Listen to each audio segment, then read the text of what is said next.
बोलो जयकारा बोल मेरे श्री गुरु महाराज की जय। श्री सद्गुरुदेव भगवान की जय।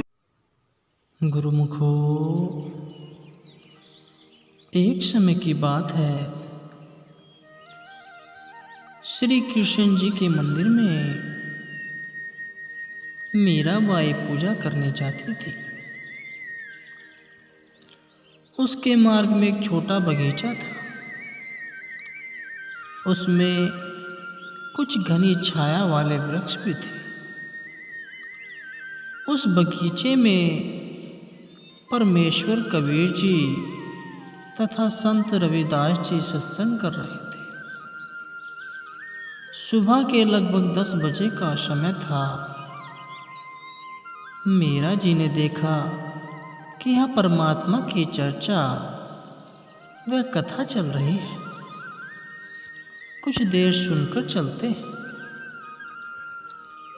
परमेश्वर कबीर जी ने सत्संग में साक्षात दृष्टि रचना का ज्ञान सुनाया। कहा कि श्री कृष्ण जी यानी श्री विष्णु जी से ऊपर अन्य सर्वशक्तिमान परमात्मा है। जन्म मरण समाप्त नहीं हुआ तो भक्ति करना न करना समान है। जन्म मरण तो श्री कृष्ण जी श्री विष्णु जी का भी समाप्त नहीं है। उसके पुजारियों का कैसे हो? जैसे हिंदू सनातन कहते हैं कि गीता का ज्ञान श्री कृष्ण अर्थात श्री विष्णु जी ने अर्जुन को बताया। गीता ज्ञानदाता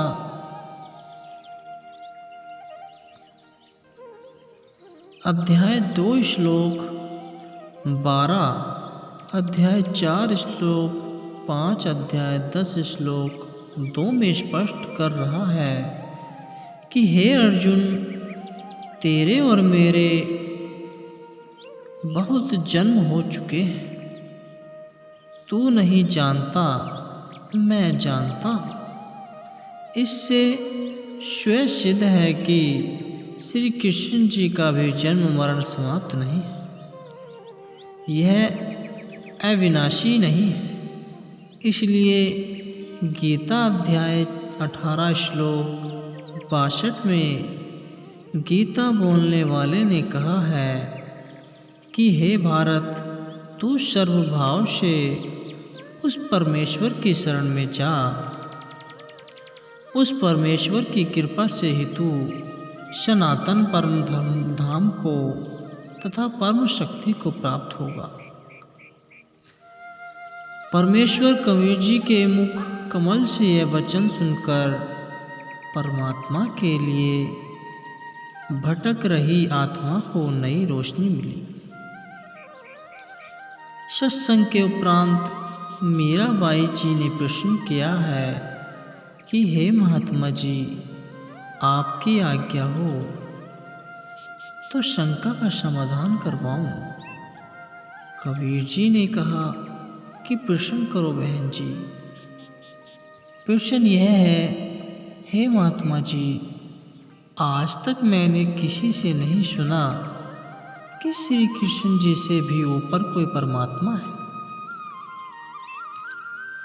आज आपके मुख से सुनकर मैं दोराहे पर खड़ी हो गई हूँ। मैं मानती हूँ कि संत झूठ नहीं बोलते। परमेश्वर कबीर जी ने कहा कि आपके धार्मिक अज्ञानी गुरुओं का दोष है।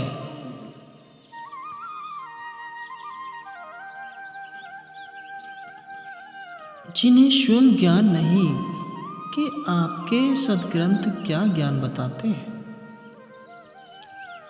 देवी पुराण के 3 स्कंद में श्री कृष्ण जी स्वयं स्वीकारते हैं कि मैं विष्णु, ब्रह्मा तथा शंकर नाशवान है। हमारा आविर्भाव जन्म तथा निरोभाव मृत्यु होता रहता है। मीराबाई बोली कि हे महाराज जी, भगवान श्री कृष्ण मुझे साक्षात दर्शन देते हैं, मैं उनसे संवाद करती हूँ। कबीर जी ने कहा कि हे मीराबाई जी, आप एक काम करो, भगवान श्री कृष्ण जी से ही पूछ लेना कि आपसे भी ऊपर कोई मालिक है। वे देवता हैं, कभी झूठ नहीं बोलेंगे। मीराबाई को लगा कि वह पागल हो जाएगी यदि श्री कृष्ण जी से भी ऊपर कोई परमात्मा है तो। रात्रि में मीरा जी ने भगवान श्री कृष्ण जी का आह्वान किया। त्रिलोकीनाथ प्रकट हुए। मीरा ने अपनी शंका के समाधान के लिए निवेदन किया कि हे प्रभु, क्या आपसे ऊपर भी कोई परमात्मा है? एक संत ने सत्संग में बताया है, श्री कृष्ण जी ने कहा कि मीरा, परमात्मा तो है परंतु वह किसी को दर्शन नहीं देता। हमने बहुत समाधि व साधना करके देख ली है। मीराबाई जी ने सत्संग में परमात्मा कबीर जी से यह भी सुना है कि उस पूर्ण परमात्मा को मैं प्रत्यक्ष दिखाऊंगा। सत्य साधना करके उसके पास सतलोक में भेज दूंगा। मीराबाई ने श्री कृष्ण जी से फिर प्रश्न किया कि क्या आप जीव का जन्म मरण समाप्त कर सकते हो? श्री कृष्ण जी ने कहा कि यह संभव नहीं। कबीर जी ने कहा था कि मेरे पास ऐसा भक्ति मंत्र है जिससे जन्म मरण सदा के लिए समाप्त हो जाता है, वह परम धाम प्राप्त होता है, जिसके विषय में गीता अध्याय 15 श्लोक में कहा है कि तत्व ज्ञान तथा तत्वदर्शी संत की प्राप्ति के पश्चात परमात्मा के उस परम धाम की खोज करनी चाहिए, जहाँ जाने के पश्चात साधक फिर लौटकर संसार में कभी नहीं आते। उसी एक परमात्मा की भक्ति करो। मीराबाई ने कहा कि हे भगवान, श्री कृष्ण जी, संत जी कह रहे थे कि मैं जन्म मरण समाप्त कर देता। अब मैं क्या करूं? मुझे तो पूर्ण मोक्ष की चाह है। श्री कृष्ण जी बोले कि मीरा, आप उस संत की शरण ग्रहण करो, अपना कल्याण कराओ। मुझे जितना ज्ञान था वह बता दिया। मीरा अगले दिन मंदिर नहीं गई, सीधी संत जी के पास अपनी नौकरानी के साथ गई तथा दीक्षा लेने की इच्छा व्यक्त की तथा श्री कृष्ण जी से हुई वार्ता भी संत कबीर जी से साझा की। उस समय छुआछूत चरम पर थी। ठाकुर लोग अपने को सर्वोत्तम मानते थे। परमात्मा मान बढ़ाई वाले प्राणी को कभी नहीं मिलता। मीराबाई की परीक्षा के लिए कबीर जी ने संत रविदास जी से कहा कि आप मीरा राठौर का प्रथम मंत्रा दे दो, यह मेरा आपको आदेश है। संत रविदास जी ने आज्ञा का पालन किया। संत कबीर परमात्मा जी ने मीरा से कहा कि बहन जी, वो बैठे संत जी, उनके पास जाकर दीक्षा ले लो। बहन मीरा जी तुरंत रविदास जी के पास गई और बोली, संत जी दीक्षा देकर कल्याण करो। संत रविदास जी ने बताया कि बहन जी, मैं चमार जाति से हूँ, आप ठाकुरों की बेटी हो। आपके समाज के लोग आपको बुरा भला कहेंगे, जाति से बाहर कर देंगे। आप विचार कर लें। मीराबाई अधिकारी आत्मा थी, परमात्मा के लिए मर मिटने के लिए सदा तत्पर रहती थी। वो बोली, संत जी आप मेरे पिता, मैं आपकी बेटी, मुझे दीक्षा दो। कल को कुतिया बनूं, जानवर बनूं, तब यह ठाकुर समाज मेरा क्या करेगा।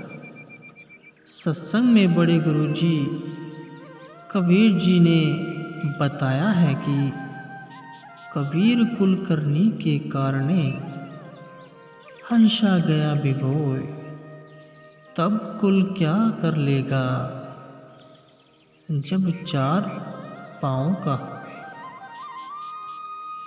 संत रविदास जी ने उठकर संत कबीर जी के पास गए और सब बात बताई। परमात्मा बोले कि देर ना कर, ले आत्मा को अपने पाले में। उसी समय संत रविदास जी ने बहन मीरा को प्रथम मंत्रा केवल 5 नाम दिए। मीराबाई को बताया कि यह इनकी पूजा नहीं है, इनकी साधना है। इनके लोक में रहने के लिए, खाने पीने के लिए